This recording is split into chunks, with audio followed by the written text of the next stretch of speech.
Hello, and welcome to another Bookish avec moi this week. This is going to be a quick one, I think, because I don't have much update this week. I did not finish any book, but I am reading a few.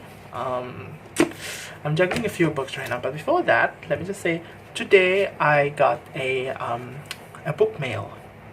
And I ordered this book online from a used bookseller, and this is Thomas Hardy's Far from the Madding Crowd. And I got this book.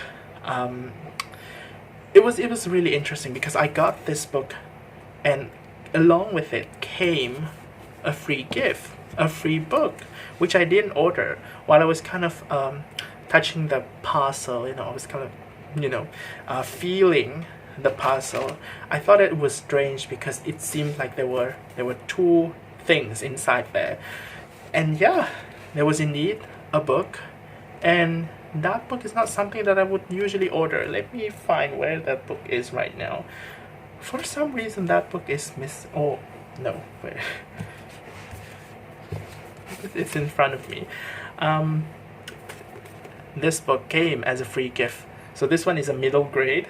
The Brain Sucker, it's called The Brain Sucker. It's by Glenn Wood.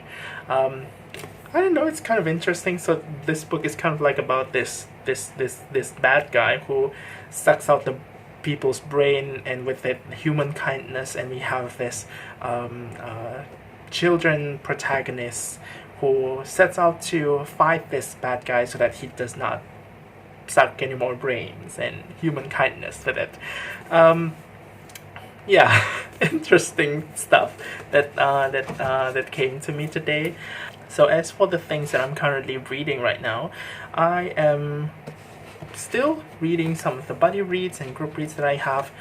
So the first one, the group read, is of course Alice Smith's Spring, which is a group read of the seasonal quartet hosted by Sarah of Hardcover Hearts. And I'm still reading this as a buddy read with Ali from Fox Folios, a bookstagrammer and commenter. This one is The Flamethrowers by Rachel Kushner. And I'm also reading this with another bookstagrammer / commenter, Kirsten0929. This is Elena Ferrante's The Story of the Lost Child, translated from Italian by Anne Goldstein, which is the final book in the Neapolitan novels. Aside from these, I'm also reading other books, and first one, I'm still reading All My Puny Sorrows by Miriam Toews, which is nice. It's a mix of happy and sad. I like that. It feels great to read that book. I'm also reading this one, although a bit slowly. This is Nawal el-Saadawi's The Fall of the Imam. And this one was translated from Arabic by Sherif Hetata.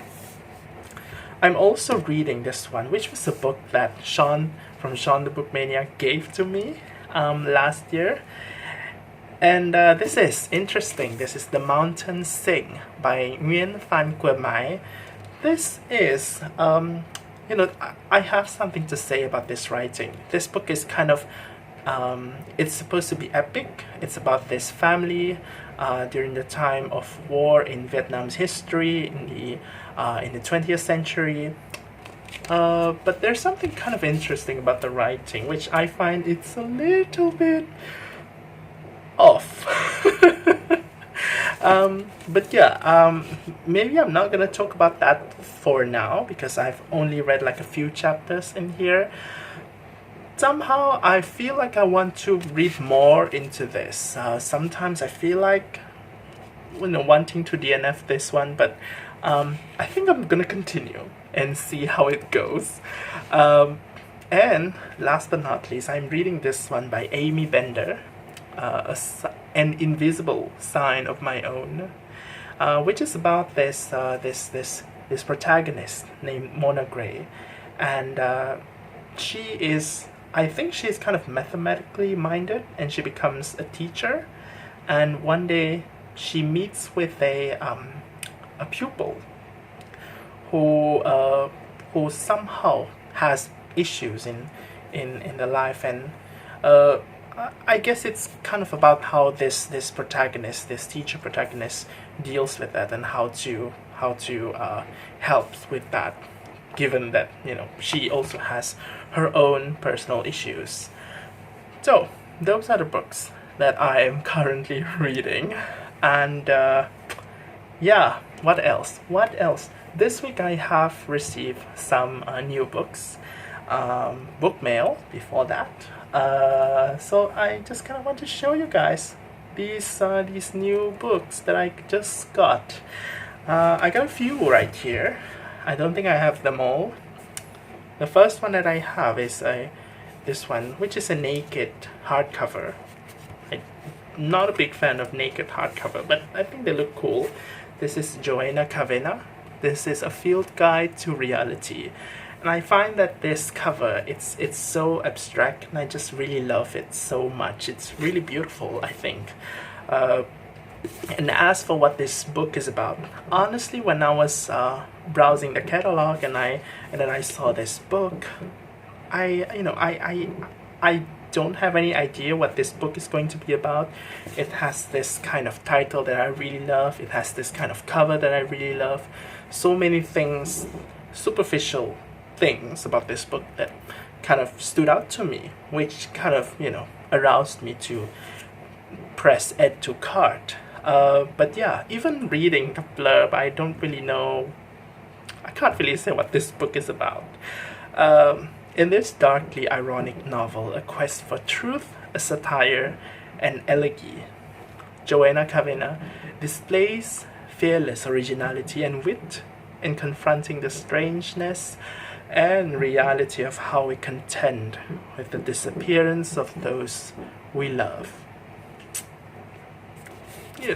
It's really vague, which really does not bother me at all. So moving on, the next one that I have, this one has a really beautiful cover. This one is by Miriam and NDiaye, and this one is called Ladivine. I think that's how you pronounce it. Perhaps it's not Ladivine, it's Ladivine, because it's originally in French. This one is the book is translated by Jordan Stump into English.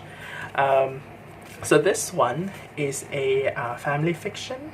This book is about this woman who goes around and telling people that she's an orphan and her name is Clarice, but in fact her name is Malinka, and she actually has a mom who is a poor black housekeeper. And that is not something that she wants to tell other people. She's not really proud of that, I think. Even to her husband, to her daughter, she doesn't share that fact. But when you keep a secret of that magnitude, something is bound to happen. So I think this novel is going to talk about that. I lots of dramatic stuff, I think, to expect in here. Next one is an epic novel. This one is Kintu by Jennifer Nansubuga Makumbi. This one is kind of interesting. I read the blurb one time. It was, it's nice. The year is 1750. Kintu Kida sets out for the capital to pledge allegiance to the new leader of the Buganda kingdom. Along the way, he unleashes a curse that will plague his family for generations. So that's great. Whether that curse is going to be explored like magically or kind of symbolically, I think either way is fine, because I really like this whole concept of curse happening at the beginning of a family, and that thing is going to plague, like it's going to affect the lives of family that comes afterwards. I think that's really compelling. I like that kind of stuff. So yes, this one sounds really interesting. Kintu sounds really interesting to me. And last but not least, the one that I have right here, this one is by Yōko Tawada. It's called Memoirs of a Polar Bear. Now, this book was originally in German, and it was translated into English by Susan Bernofsky. So I think this book is about 3 bears. Okay, it says right here, the first, a diligent memoirist whose unlikely success means she must flee her life in Soviet Russia and seek refuge in East Germany. Is that a bear? The second, her daughter, a skilled dancer performing in an East Berlin circus. The third, Knut, a baby bear born and raised in the Berlin Zoo at the beginning of the 21st century. Okay, the first and the second, are those bears? Honestly, I don't know. But yeah, it says here 3 bears, so yeah, I guess I just gotta read to find out, but I'm not sure what's going on with that, and me and blurbs. But yeah, in any case, those are some of the books that I got this week. I personally find them kind of interesting, and I look forward to reading them. I don't know when, but yeah. I think I have many books in my TBR shelf that will last me for many, many years. And this is just me being honest with myself. Whenever I see the books that I have on my stack, I don't really have a complete shelf because I only have 2 shelves, so all the other books are on the floor. I don't really feel stressed out anymore. In fact, I feel more, I don't know, somehow I would say that I feel more hopeful that these books that I have, they kind of represent the stuff that is going to happen to me for years and years to come. So there is something to expect.